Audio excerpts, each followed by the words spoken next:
지적 대화를 위한 넓고 얕은 지식 제로. 최사장 지음. 출판사 웨일북스. 우주 세계의 탄생. 왜 인간은 우주를 이해하려 하는가? 빛이 있으라. 그리고 세계가 탄생했다. 사실 이렇게 단순하지는 않다. 구약성서의 창세기는 우주의 탄생을 조금 더 자세히 기록하고 있다. 태초에 하느님께서 하늘과 땅을 지어내셨다. 땅은 아직 모양을 갖추지 않고 아무것도 생기지 않았는데 어둠이 깊은 물 위에 뒤덮여 있었고 그 물 위에 하느님의 기운이 휘돌고 있었다. 하느님께서 빛이 있으라 하시자 빛이 생겨났다. 그 빛이 하느님 보시기에 좋았다. 하느님께서는 빛과 어둠을 나누시고 빛을 낮이라 어둠을 밤이라 부르셨다. 이렇게 첫날이 밤, 낮 하루가 지났다. 창세기. 당신이 이러한 우주 탄생의 기록에 대해 어떻게 생각하는지 모르겠지만 생각보다 많은 사람이 이 기록을 신뢰한다. 구약 성서에 기반하고 있는 아브라함 계열의 종교인 기독교, 이슬람교, 유대교의 인구가 전체 인류의 54% 정도가 되니 말이다. 종교적 설명에 거부감이 큰 사람들 혹은 정규 교육을 통해 과학을 접한 사람들은 창세기보다는 빅뱅 이론에 더 친숙하다. 빅뱅 이론은 우주가 먼지보다도 작은 매우 압축된 상태에서 대폭발과 함께 지금의 크기로 팽창했다는 설명이다. 지금은 과학자뿐만 아니라 대중도 빅뱅 이론에 꽤 친숙하고 이것이 우주의 탄생에 대한 매우 과학적인 설명이라고 생각한다. 하지만 처음 빅뱅 이론이 등장했을 때는 이런 분위기가 아니었다. 1927년 벨기에의 천문학자 조르주 르메트르가 대폭발 이론을 제안했을 때 과학계의 반응은 싸늘했다. 그가 로마 가톨릭 사제였던 동시에 그의 이론이 근대 이후 과학이 그토록 몰아내고자 했던 기독교의 그림자를 다시 불러낸 것만 같았기 때문이다. 빛이 있으라. 빅뱅 이론은 어쩐지 창세기를 연상시킨다. 빅뱅 이론이 특별한 갈등 없이 대중에게 쉽게 받아들여질 수 있었던 것은 어쩌면 그것이 과학적 요소가 아니라 익숙한 종교적 세계관과 암묵적으로 유사해서였는지도 모른다. 인류의 절반 이상이 구약을 신뢰하는 상황에서 우주가 빛의 폭발과 함께 시작되었다는 이론은 대중의 패러다임 안에서 수용될 수 있을 만한 설명이었던 것이다. 당신은 어떤가? 과학의 발견이 오래된 종교의 설명과 유사하다는 점에서 마음의 위안을 얻는가? 아니면 과학의 발견을 종교라는 비과학과 연결하는 점에서 불편함을 느끼는가? 당신의 느낌과는 무관하게 구약을 믿는 이들은 빅뱅 이론 뒤로 숨고자 했다. 종교인들은 안심했다. 왜냐하면 불안이 해소되었기 때문이다. 종교인들은 은근한 불안감을 갖는다. 그것은 초월적인 신이 현실 세계에서 발견되지 않는다는 치명적인 문제에서 비롯된다. 그런데 빅뱅 이론은 이러한 불안을 해소해 주었다. 이제 신은 현실에 존재할 필요가 없다.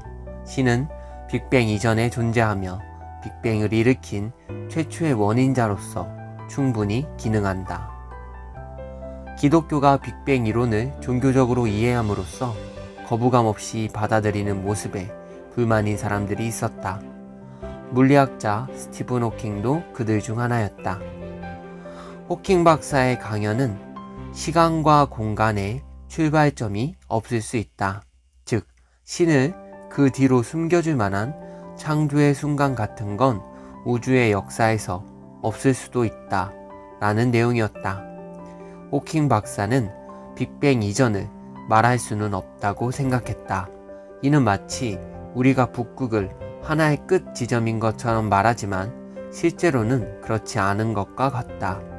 지구 위의 한 점에서 출발해 북극을 향해 직선으로 걸어간다고 생각해보자.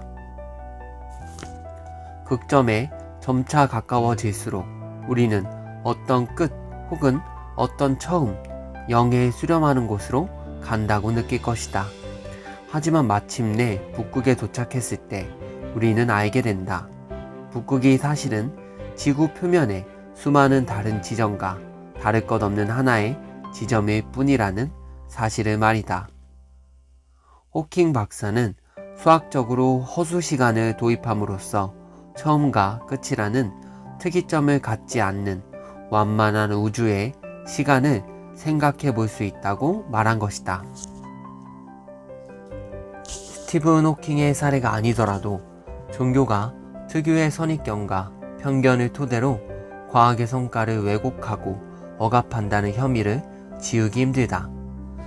하지만 동시에 조르주 르메트르의 사례에서 볼 수 있듯이 과학 역시 종교에 대한 히스테리가 있는 것처럼 보인다.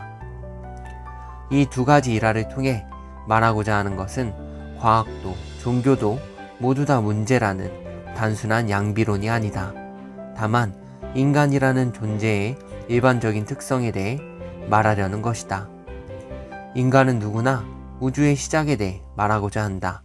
과학자든 종교인이든 혹은 이와는 무관한 보통의 사람들이든 우리는 한평 남짓의 공간에 앉아 우주의 탄생과 종말, 팽창과 수축을 상상한다. 도대체 왜일까? 왜 우리는 자신의 내면에 무한한 우주를 담아내려 하고 우주의 의미를 이해하려고 하는 것일까?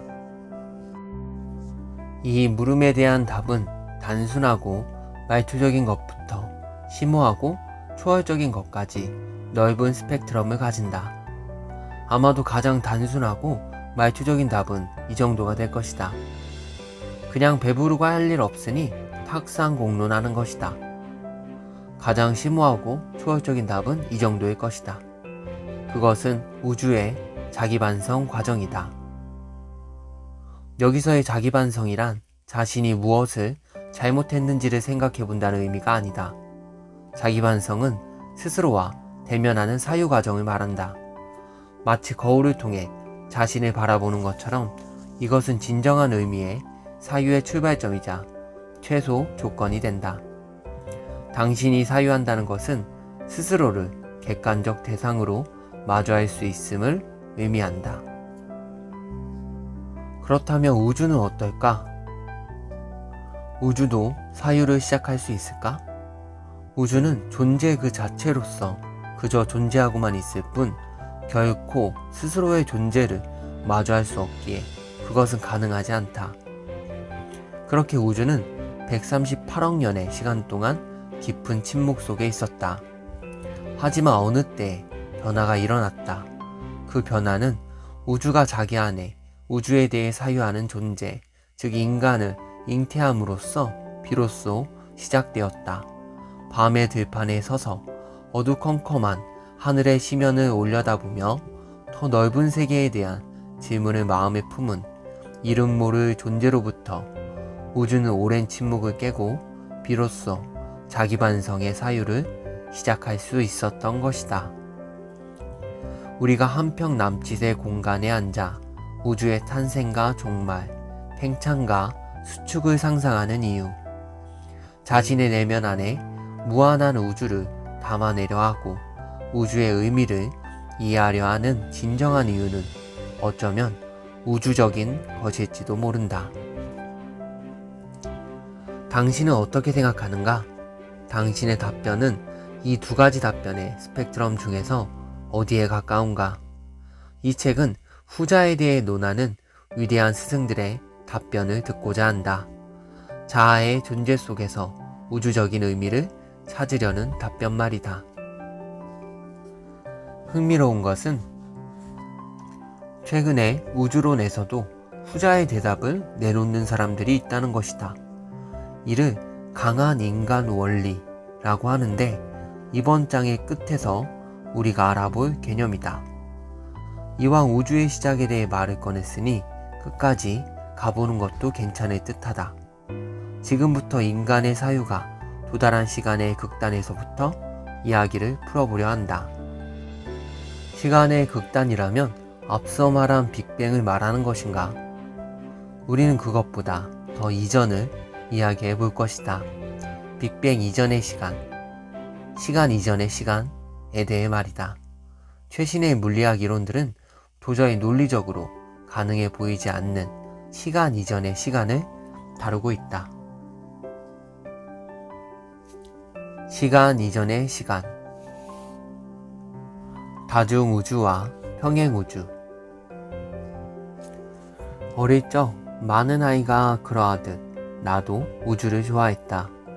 도대체 무엇이 그렇게도 마음을 사로잡았는지 지금은 기억나지 않는다. 하지만 생각해보면 어린 시절의 우리는 누구나 천문학자였다. 책과 TV에 나오는 토성의 고리와 말머리 성운과 블랙홀의 이미지는 하늘 밖 세상에 대한 호기심을 자극하기에 충분했다. 내가 빅뱅이라는 단어에 대해 처음 듣게 된 시기가 언제였는지는 모르겠다. 다만 어른들을 귀찮게 했던 것만은 확실하다. 만나는 어른마다 빅뱅 이전에 무엇이 있었는지를 물었고 당시 취업을 준비하던 삼촌에게도 끈질기게 물어보았다. 삼촌은 이런 질문을 하는 아이들이 갈 지옥이 있다고 말해주었는데 이 대답이 그나마 내가 어른들에게서 이끌어낸 가장 시원한 대답이었다. 나이가 들어가며 만난 지혜로운 사람들이 질문 자체에 문제가 있었음을 지적해 주었다. 빅뱅 이전에 무엇이 있었는지에 대한 물음은 빅뱅이 시간의 시작이라 할 때 논리적으로 모순된다는 것이다. 그 말은 매우 그럴싸했다. 논리적이지 않은가? 빅뱅이 시간의 시작이라면 시간 이전에 대해 물을 수는 없다. 하지만 최신의 물리학은 논리적 모순 같은 건 개의치 않는 모양이다. 이제 현대 물리학은 근대 과학의 합리성과 명쾌함을 넘어 인간들의 개념이 모여있다는 안드로메다까지 날아갈 기세다. 결론부터 말하면 우주는 상상했던 것보다 더 이상하고 더 거대한 무엇인 것으로 보인다. 최근까지의 과학적 성과에 따르면 아무래도 우주는 시간적으로 빅뱅을 앞서 있고 공간적으로 여러 우주와 중첩해서 존재하는 것 같다. 이러한 낯선 우주론을 다중우주론이라 한다. 아직은 정상과학의 패러다임으로 자리 잡지 않았지만 다중우주론에 대한 탐구는 최근에 이르러 심층적으로 진행되고 있다. 우리는 지금부터 다중우주론을 살펴보려 한다. 먼저 다중우주론의 개념에 대해 알아본 후 다중우주론의 모형 그리고 다중우주를 이해하기 위한 차원의 정의를 알아볼 것이다. 다만 기억해야 할 것이 있다. 우리가 여기서 다중우주론을 다루는 목적은 이에 대한 객관적인 지식을 얻는 데 한정되지 않는다는 것이다. 부수적으로 얻게 되는 지식이 있겠지만 그보다는 앞으로의 논의를 위해 세계에 대한 큰 그림을 그리는 것이 더 중요한 목적이다. 세계가 무엇인지에 대한 큰 맥락과 합리적 기준을 스스로 가지고 있을 때 우리는 고대의 위대한 스승들의 권위에 휘둘리지 않고 그들이 세계를 이해했던 사유방식을 비판적으로 수용할 수 있을 것이다. 그러니 낯설고 모르는 용어가 나온다고 주저하거나 머뭇거릴 필요는 없다. 세계에 대한 큰 그림을 그리겠다는 마음으로 편안하게 수많은 우주를 여행해보자. 다중우주란 무엇인가? 다중우주론은 우리 우주가 유일하고 독립적인 하나의 우주인 유니버스가 아니라 다양한 가능성의 다수 우주인 멀티버스로 존재한다는 우주관이다. 시간적, 공간적 측면으로 다중우주론의 이미지를 그려보자. 시간적 측면에서 다중우주는 줄줄이 연결되어 있는 비엔나 소세지를 닮았다. 우주는 팽창과 수축을 무한히 반복하며 이어진다. 이러한 형태의 다중우주를 특히 주기적 다중우주라 한다. 공간적 측면에서의 다중우주의 모습은 이 비엔나 소세지를 다 떼어내서 꼬치에 끼운 모습을 생각하면 되겠다.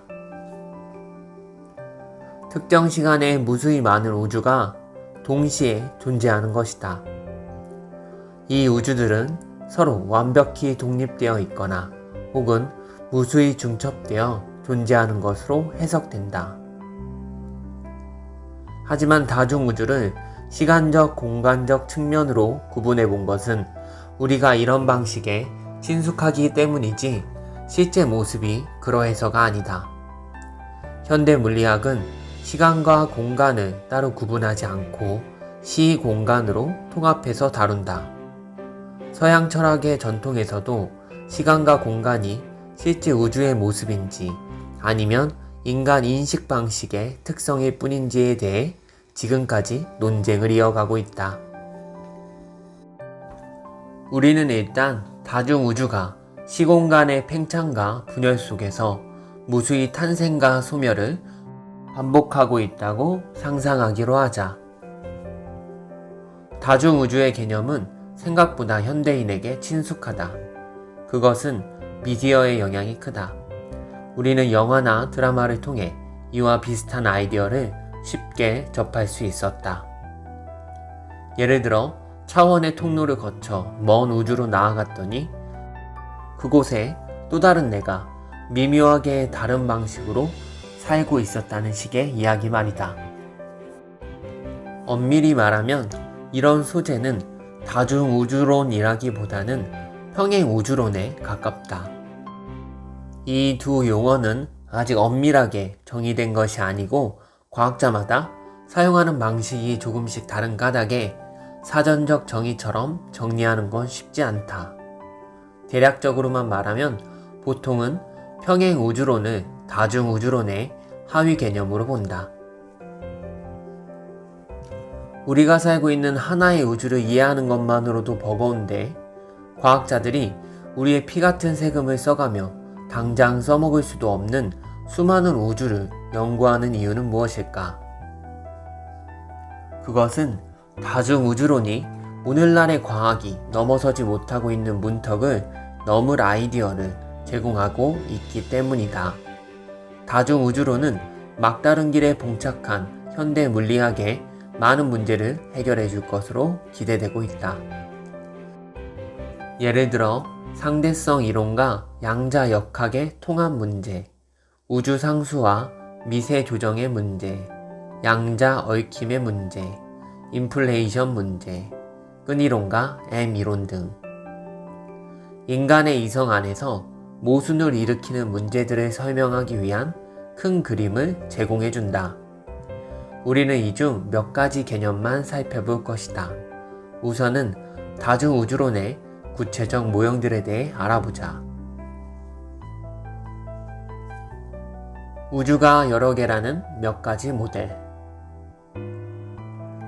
다중우주론은 1957년 프린스턴 대학 연구원이었던 휴 에버렛 3세의 다세계 해석에 대한 박사학위 논문에서 시작되었다. 양자역학의 역설을 해결하기 위해 제안된 이 개념은 너무나 급진적인 해석으로 과학계로부터 크게 비판받았다. 그로부터 10여 년이 흐른 후에야 그의 이론이 진지하게 연구되기 시작했고 오늘날에 이르러 우주론의 거대 담론 중 하나로 다뤄지게 되었다. 대중적으로 잘 알려진 다중우주론 연구자로는 컬럼비아 대학의 브라이언 그린, 하버드 대학의 리사 랜들, 뉴욕 시립대학의 미치오 가쿠, MIT의 맥스 테그마크 등이 있다. 이 중 스웨덴 출신의 물리학자인 맥스 테그마크는 과학자들이 다중우주라는 단어를 서로 다르게 사용한다는 사실을 알게 되었고, 이를 종합해서 레벨 1부터 4까지의 4가지 모형으로 정리했다. 각각의 모형은 다음과 같다. 레벨 1은 우리 우주 너머의 텅 빈 영역을 또 다른 우주로 이해하는 입장이다. 우주의 기본 상태는 급팽창의 상태이며 이를 영원한 인플레이션이라고 부른다. 이 인플레이션의 속도는 점차 가속되고 결국 시공간의 팽창은 빛과 물질의 팽창 속도를 넘어서서 우리가 결코 도달할 수 없는 영역을 만들어낸다. 이 영역이 레벨 1의 다중우주다. 레벨 2는 영원한 인플레이션이 만들어내는 수많은 거품 우주다. 레벨 1의 완벽히 텅 빈 시공간의 표면에서 양자 요동이 발생하고 순간적으로 물질과 반물질의 쌍이 생성되었다가 소멸된다. 이때 영원한 인플레이션이 이 균형을 어긋나게 하면서 물질이 발생한다. 수많은 우주가 이런 방식으로 생성되는 것이 레벨 2의 다중우주다. 레벨 3은 슈레딩거의 고양이 가설에서 파생되는 우주론으로 관찰자의 의식이 미시세계의 유의미한 사건에 영향을 미쳐 수많은 우주로 분화된다는 다중우주 모형이다. 레벨 4는 수학적 우주 가설로 우주의 실체가 수학이며 수학적으로 가능한 모든 상태의 우주가 존재할 것이라고 보는 입장이다. 이 외에도 브레인 우주론이 있다. 초공간을 떠다니는 거대한 5차원의 막인 브레인들이 충돌하는 지점에서 빅스플랫이 발생해 수많은 우주가 탄생하고 소멸한다는 설명이다. 이 중 당신이 기억해 두어도 좋을 모델은 레벨 2의 영원한 인플레이션과 레벨 3의 평행우주 그리고 브레인 우주론이다. 이 세 우주론이 오늘날 가장 진지하게 다뤄지고 있는 다중우주론인 동시에 이 책에서는 충분히 다루지 못했지만 모든 것의 이론에 도달하기 위한 현대 물리학의 치열한 성과가 집약된 이론들이기 때문이다. 새 우주론 모델에 어느 정도 익숙해진다면 작게는 과학 관련 서적이나 다큐멘터리를 볼 때 도움이 될 것이고 크게는 우리 내면의 우주를 더 광활하고 다채롭게 만드는데 도움이 될 것이다. 실제 우주는 결국 당신의 상상 안에 있는 것이니 말이다. 아무래도 세계는 생각보다 신비한 무엇인 듯하다. 그것은 시간적으로나 공간적으로 무한하고 중첩되어 있으며 탄생과 소멸을 반복하고 있다. 인간이라는 존재는 그 기이한 세계의 매우 일부분만을 단순하게 이해하도록 태어났다. 지금부터는 이 기이한 세계를 조금 더 선명히 바라보기 위해 차원에 대해 알아보고 인간이라는 단순한 존재가 우주에서 어떤 특별한 의미를 갖는지 살펴볼 것이다. 차원에 대하여 영차원에 대한 상상. 당신은 다중우주의 이미지가 머릿속에 잘 그려지는가? 예를 들어 레벨 3의 슈레딩거의 고양이 실험에서 특정 사건을 분기점으로 우주가 갈라진다는 식의 이야기 말이다. 우주가 갈라졌다는데 그럼 갈라진 다른 우주는 도대체 어디에 있는 걸까? 우리 머리 위에 있는가? 아니면 발 아래에 있는가? 혹은 앞이나 뒤, 왼쪽이나 오른쪽에 있는가? 그 어디를 둘러봐도 갈라져 나간 세계는 보이지 않는다. 그렇다면 세계가 갈라져 나간다는 것은 무엇을 의미하는 걸까? 이에 답하기 위해서 우리는 어쩔 수 없이 차원을 고려해야만 한다. 질문을 이어가보자. 브레인 우주론에서는 우리 우주의 심연에 흐르는 5차원의 거대한 막을 상정한다. 그런데 여기서 5차원이라는 말이 의미하는 것은 무엇인가? 게다가 브레인 우주론이 기반으로 하는 끈이론과 M이론에서는 우주의 실체를 10차원이나 11차원의 시공간으로 정의하고 있다. 10차원과 11차원이라는 말은 도대체 무엇을 의미하는가?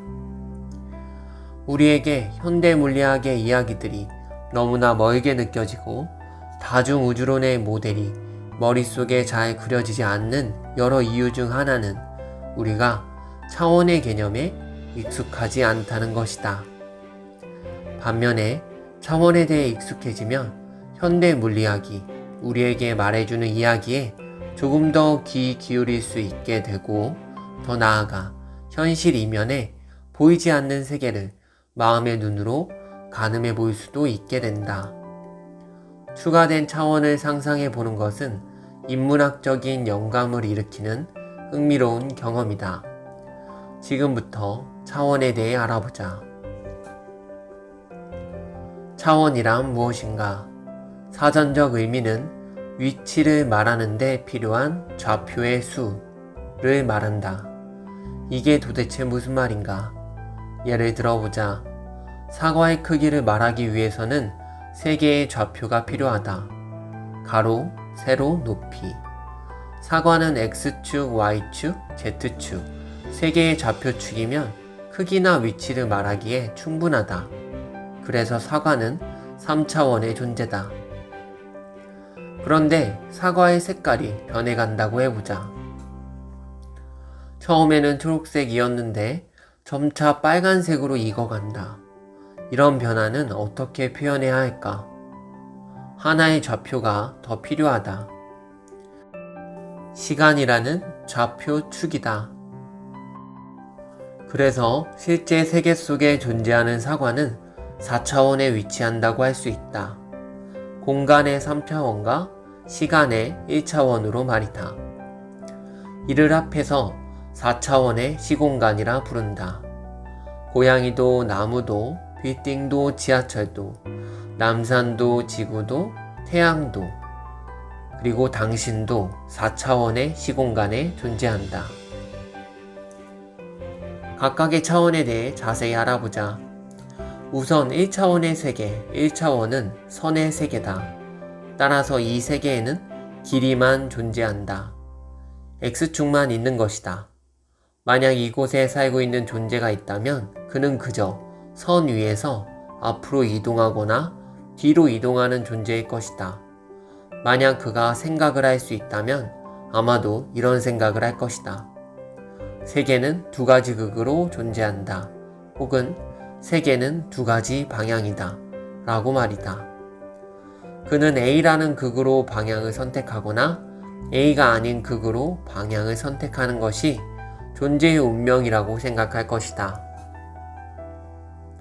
그에게 A와 A가 아닌 것은 결코 만날 수 없는 완벽하게 다른 극단이다.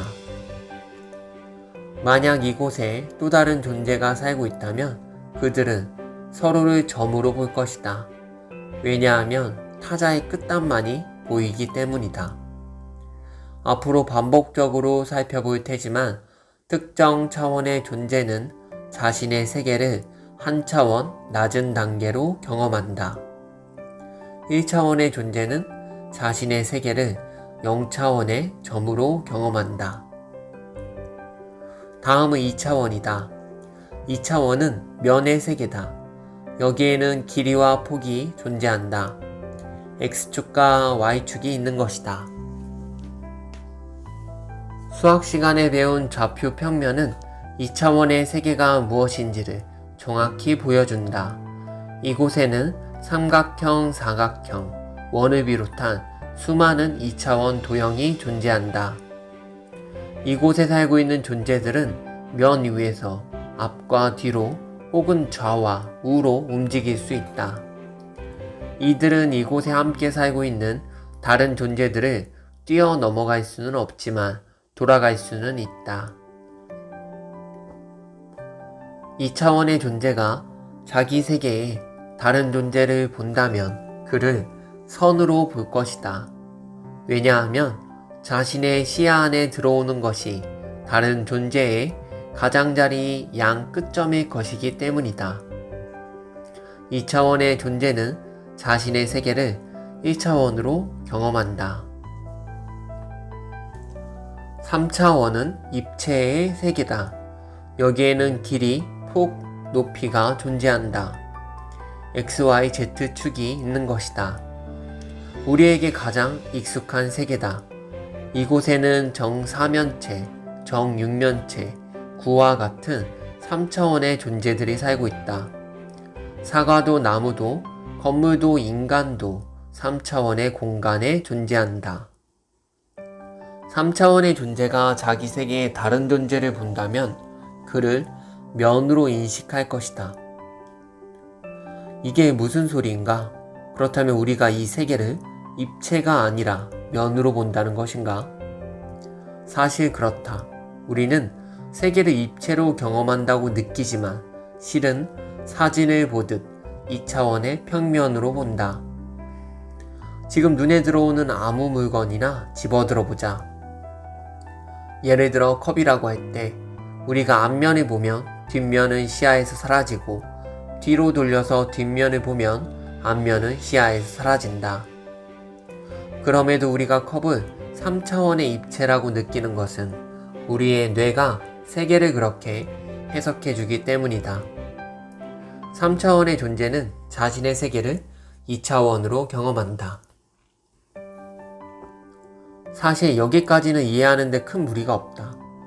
문제는 4차원부터다. 자기가 속한 세계보다 높은 차원을 상상하기란 쉬운 일이 아니다. 이를 이해하기 위해서는 3차원에 더해진 차원을 시간의 차원과 공간의 차원으로 구분해서 생각해 볼 필요가 있다. 차근차근 알아보자.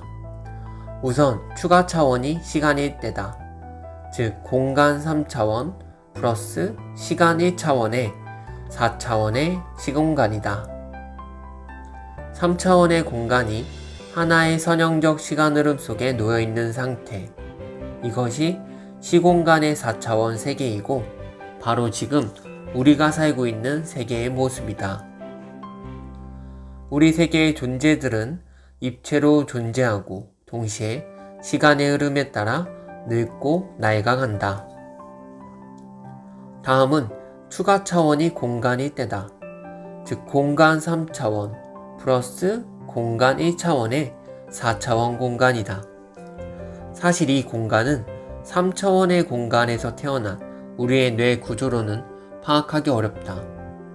인간의 정신은 3차원의 공간을 인식하는 방식으로 진화했고 그 틀 안에서 작동한다. 하지만 추측해볼 수는 있다. 공간이 4차원인 세계에 살고 있는 존재를 상상해보자. 그는 어쩐지 매우 복잡하게 생겼을 것만 같은데 그가 세계를 본다면 그에게 세계는 3차원의 입체로 드러날 것이다. 즉 4차원 세계에 살고 있는 존재가 3차원 공간의 인간에게 관심이 있다면 그는 인간에게 드러나지 않는 추가 차원에 숨어서 인간을 볼 수 있을 것이다. 그리고 그는 눈앞에 있는 인간의 얼굴을 보는 동시에 뒤통수를 볼 수 있을 것이고 이 인간이 점심에 무엇을 먹었고 얼마나 소화했는지를 훤히 들여다볼 수 있을 것이다. 한 차원을 더 올라가 보자. 5차원의 세계는 어떤 모습일까? 이 세계도 추가된 차원이 시간인지 공간인지에 따라 달라진다. 공간의 공간을 계속 추가하는 것은 비슷한 패턴을 가지니 각자 머릿속으로 그려보기로 하고 여기서는 공간의 3차원에 시간이 2차원인 세계를 상상해보자. 시간의 2차원이란 무엇일까? 우리는 2차원의 시간을 살아가지만 엄밀하게는 0.5차원의 시간을 살아간다고 할 수 있다. 왜냐하면 시간이 하나의 방향으로만 흐르기 때문이다. 시간은 과거로부터 현재를 거쳐 미래로만 향한다. 그 역은 성립하지 않는다.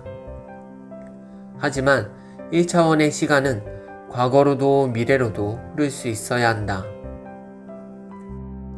그래서 시간을 0.5차원이 아닌 1차원으로 다루는 현대 물리학에서는 실제로 과거, 현재, 미래의 차이를 고려하지 않는다. 시간은 수식 안에서의 변수 t로만 존재할 뿐, 여기에 어떤 수치를 넣느냐에 따라 결과값만이 도출된다. 즉 물리학의 시간에서는 우리에게 강렬하게 체험되는 현재라는 시간은 존재하지 않는다. 우리의 시간을 1차원이라 가정하고 여기에 하나의 시간 차원을 덧붙여 보자. 시간의 2차원, 그러한 세계를 살고 있는 존재는 세계를 어떻게 경험할까? 그의 시간은 선의 시간이 아니라 면의 시간이다. 그는 우리가 걸어서 언덕을 넘어가듯 시간의 언덕을 자유롭게 넘어서 과거나 미래를 접할 것이다. 우리가 인터넷에서 영상을 보듯 그는 우리를 볼 것이다. 우리를 앞으로 빨리 감거나 잠깐 멈추거나 과거 어느 순간으로 되돌릴 것이다. 그렇다면 시간의 3차원을 사는 존재는 어떨까? 시간을 입체로 경험한다는 것은 무엇을 의미할까?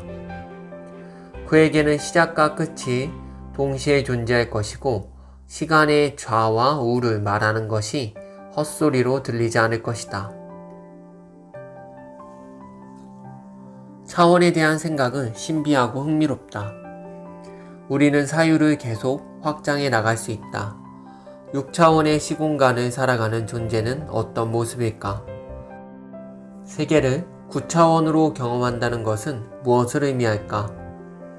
추가 차원이라는 더 높은 단계의 세계를 경험하는 존재는 낮은 차원에서 분리되어 있는 존재들을 미분리의 통합적인 존재로 볼 것이고 3차원의 우리에게 서로 다른 것으로 보이는 사물들이 그 근원에서는 하나임을 쉽게 직관할지 모른다.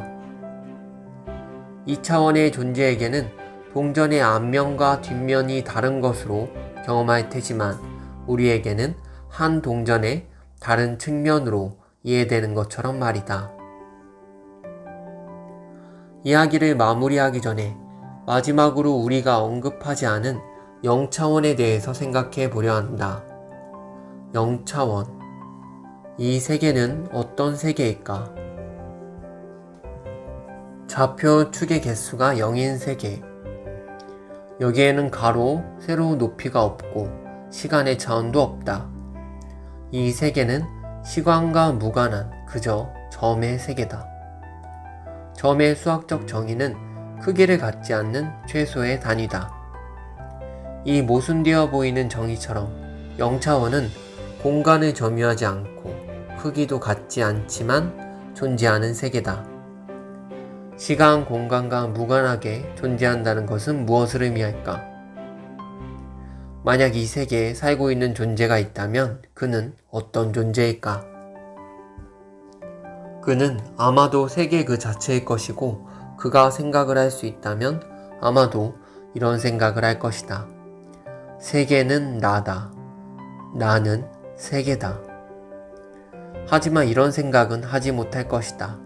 세계는 세계이고 나는 나다. 그는 세계와 자신을 분리하는 것에 무척이나 어색함을 느낄 것이기 때문이다. 그는 또 이런 생각을 할 것이다. 존재하지 않는 것은 존재하는 것이다. 존재하지 않는 것은 존재하지 않는 것이다.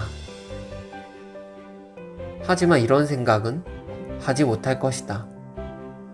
존재하는 것은 존재하고 존재하지 않는 것은 존재하지 않는다. 그에게 존재와 부재는 구분의 대상이 아닌 것이다. 여기서 0차원의 세계가 매우 작을 것이라고 오해하면 안 된다. 우리는 숫자가 주는 습관 때문에 1차원보다 2차원이 큰 세계이고 2차원보다 3차원이 더 더 거대한 세계일 것이라고 쉽게 착각하게 된다. 하지만 차원의 숫자는 크기가 아니다. 0차원의 세계도 마찬가지다. 시간과 공간을 벗어나 있다는 것은 시간이 0이고 공간이 0인 동시에 영원한 시간과 무한한 공간을 의미하는 것일 수도 있다. 먼 미래에 우리 후손들이 차원의 문제를 완전히 해결하고 수많은 우주와 차원을 오가는 가운데 0차원에 존재하는 무언가와 조화하게 된다면 그를 신이라고 혹은 자아라고 불러야 할지도 모른다. 왜냐하면 그는 모든 것이자 모든 것을 보는 자이기 때문이다. 그는 진정한 의미의 일원론적 존재일 것이다. 차원에 대해 간단히 알아보았다. 추가된 차원이라는 개념은 수학적으로만 존재하는 가상의 무엇이라고 생각되어 왔으나 최신 물리학에서는 우주의 존재 방식으로서의 추가 차원을 진지하게 고려한다. 우주의 기본 입자가 구가 아니라 선이라고 보는 끈 이론은 우리에게 드러나지 않지만 실제 우주가 10차원이라 가정하고 끈 이론을 토대로 전개된 M 이론은 실제 우주를 11차원의 시공간으로 본다. 우리가 살아있는 동안에는 우주의 실체가 밝혀지지 않을지 모른다. 하지만 확실한 것은 적어도 우리가 상상하는 것보다 우주가 더 복잡하고 심오할 수 있다는 것이다. 금일 낭독을 마치겠습니다. 감사합니다.